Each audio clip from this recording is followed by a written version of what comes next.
வணக்கம், welcome to சுவை 6. இன்றைக்கி என்னோடய லேட்டஸ்ட் ரெசிபிஸ் பார்க்கலாங்க. ராகி சேமியா கொடுத்துருந்தேன். இது வந்து மட்டன் கிரேவி செம்ம சூப்பராக இருக்குங்க.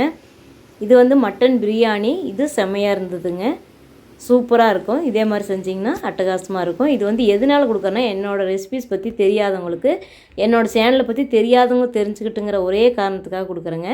அப்புறம் மொத்தமாக என்னென்ன ரெசிபி கொடுத்துருக்கேன்னு பார்க்கலாம். இந்த 2 பெனிஃபிட்காக கொடுக்குறேன். முட்டை குழம்பு கொடுத்துருந்தேங்க, அதுக்கப்புறம் தக்காளி சாதம் கொடுத்துருந்தேன். செம்மையாக இருக்குங்க. இது எல்லாமே டேஸ்டி ரெசிபிஸ் தாங்க. எந்த கெடுதலான பொருளும் நம்ம சேர்த்துல. நார்மலாக என்ன பொருள் யூஸ் பண்ணி செய்வோமோ அந்த மாதிரி தான் செஞ்சுருக்கோம். செம்மையான டேஸ்ட்டான ரெசிபிஸுங்க. ரொம்ப நல்லாயிருக்கும். பாருங்கள், இதே மாதிரி செஞ்சு பாருங்க, உங்களுக்கு கண்டிப்பாக பிடிக்கும்.